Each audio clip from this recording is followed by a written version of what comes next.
take to you, Tian, and tell us a little bit about how you became an awakened Zen master and what led to the establishment of the Universal Door Meditation Center. Good morning, everyone. How are you today? Doing very well. Monday morning, doing well. I'm Awakened Zen Master Diệu Thiện. I'm very happy to be here with you to share about my awakened journey. And I wish you all soon to wake up to be truly happy and truly free in this life disturbed by nothing. And as you know, I was born to know that awakened world exists. And a world have true love, true compassion, true wisdom. In there, no more conflict, no more suffering. And every day I witness all people suffer about right, wrong, good, bad, high, low, and love and hate. I saw how people suffering. Truly in me, I want to go home, to be truly free, and then help all people to wake up, to be truly happy. And seeing at that time, I searching for the answer for my question. And until I am 13 years old, I have a chance to read the Buddha life. And I saw he found out the answer. He woke up and he helped all people to be truly happy and truly free. And from there, I make a vow to ordain. But I wait until I'm 18 years old, I ordain. And when I ordain, my life searching for the answer, day and night. And then, but I read books, I apply 1,000 methods, many methods. Sure, it helped me to reach some level of peace and happy, but truly it cannot bring me home. Until even I go to school, study for master degree for Buddhism or any religions, but I didn't find out the answer until 2001 at Thailand. I truly sat down in meditation center, truly look within, truly stay to know myself for 8 days. And everything happening within myself, I witness all the things inside me. I know all people, why they suffer and why they are not truly happy. And finally, I woke up and then go back to my world. And the world have true love and true compassion and true wisdom. And all the suffering, the attachment fall apart. And from that moment, I make a vow to walk into the world, to wake the world up. And then after that, open the Universal Door Meditation Center in 2003. Well, and thank you for sharing your own personal journey. And Suzanne, also, chime in here and tell us a little bit about kind of what the programming looks like at the Universal Door Meditation Center. So I was meditating for 46 years. And at the end of all of that meditation, I was still stuck. And really stuck and caught in turmoil and right, wrong, good, bad. I was very reactive in relationships. And I found this meditation center. They offer different programs. The one that I came in on was the Saturday retreat. It's an all-day meditation retreat. But it's not really a meditation like that. You sit down and that's the practice. The practice is witnessing ourselves in sitting meditation, walking meditation, eating meditation. So it's an immersion into the wake-up process. They offer a free Tuesday session where you can go and get introduced to this wake-up pathway.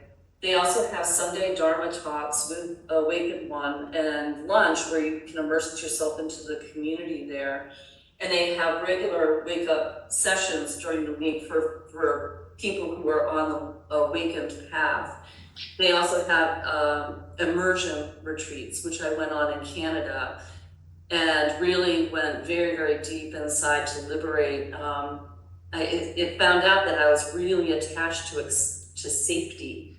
And anything that came in that I perceived that wasn't safe, I would get very reactive because I had this really deep attachment to safety. And so when we liberate things from the root cause, it doesn't come back. And so after 2 years, I feel like I've transformed more in 2 years than I had in the 46 years. And I'm raised Christian. I know nothing about Buddhism. I was raised Christian. But this pathway truly is a pathway to liberate those really deep attachments to become truly free. So let's talk about, because I'm going to presume many of our listeners don't know a lot about Buddhism and maybe have a limited scope of meditation, and they've got an image of sitting in a particular position or breathing in a certain way, just trying to find connection and get into that idea of mindfulness. So what does this look like maybe in kind of, 21st century, the year 2024, November, kind of a setting for people? What is the hope for how this can slowly, become something that they can walk into? As you know, all people want to be truly happy and truly free, right? But truly they're stuck in their mind. They don't know how to get out. And that's why you need to have awakened one. It means they already go through that process to wake up and liberate all the suffering. And awakened one will know each person very clear. Who are they? What's happening within their mind? Easy for me to see, to wake them up. When you wake up, and then you can start to see all the voice in your head, all the attachment in yourself. It's not real. And right there, just fall apart. Because sometimes, because we believe that real.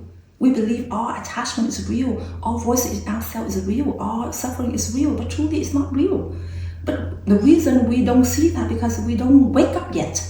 Like you are in the dream world, yeah? In the dream you think all dream is real, right? But when you wake up, you realize that that is not real, and from there you are free. For me, easy for me to see each person, and I saw what part they stuck, and easy for me to wake them up. And then when they wake up, they experience for their own. They know all voices is not real, all attachment is not real, all suffering is not real, and then will fall apart. And from there, truly happy and truly free. It's interesting, and it's a word that I've used a time, but you both have used the word stuck.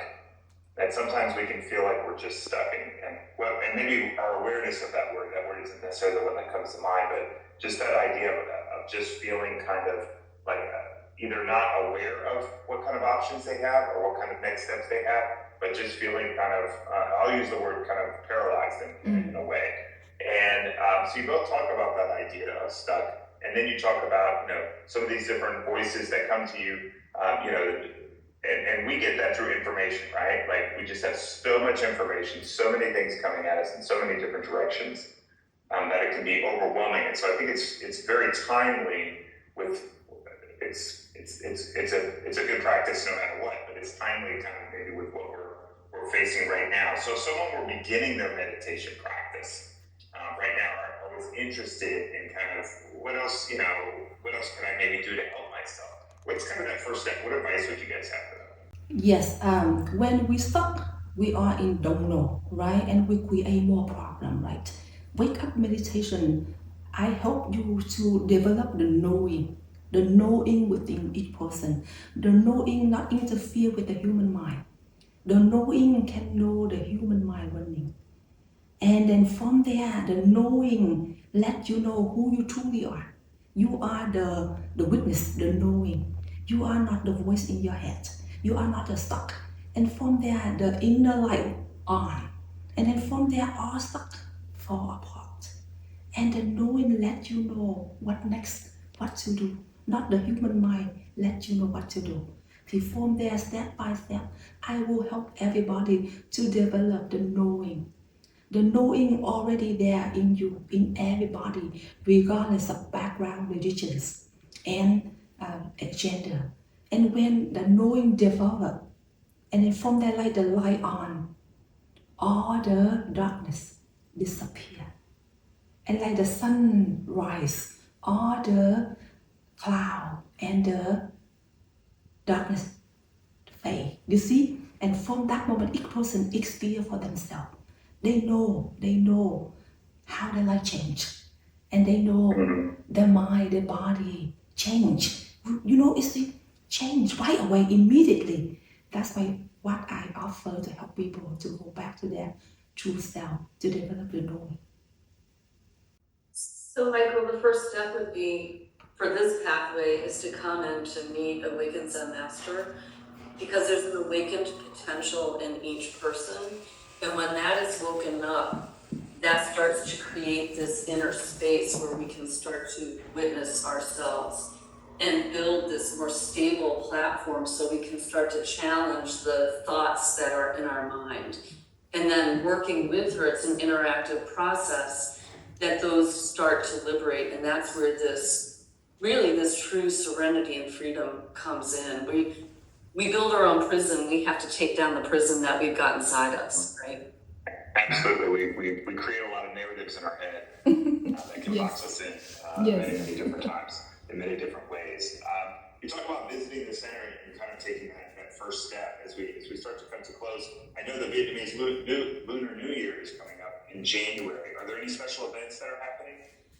You know, Vietnamese, with a new year like for the forever spring, it means to be happy forever, right? The meaning of New Year, right?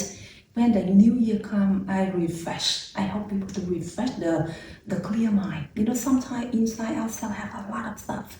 We need to be clear. You need to go back to clear mind and liberate all the busy mind, right? And that's the meaning of New Year. And from there, I gave them about some envelope. You see, the envelope in there have the awake poem. Each person will see the envelope and they open. They will see in each poem can reflect their life. And for that year, everybody feel really connected to the poem. Maybe we welcome you come that day too, right? And also that New Year have the firecrackers, right? The meaning of firecrackers means when we light in the firecrackers and then they explode, right? Look like wake up and all attachment fall apart.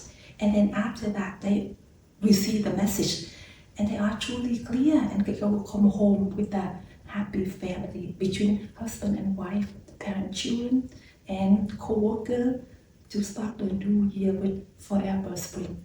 The past gone, the future not come, the present to be truly happy, to truly free. That is the meaning of the new year. Well, I want to thank you both for being with us this morning and giving us a glimpse into kind of this next step, or this kind of pathway that we can elect ourselves to be a part of, and at least to learn more about. And that's a key tenet of Amplified Houston, is making sure that we're putting voices to opportunities and to ways of thinking and ways of life and choices that we make here in Houston. So thank you both for being with us this morning. We really appreciate it, and I know that we'll spend more time learning. And like I said, I think this could be even a larger topic once we get into the new year, so maybe we'll be able to welcome you guys here in the spring. So thank you both for being with us this morning. Thank you. Thank you so much. Thank you so much.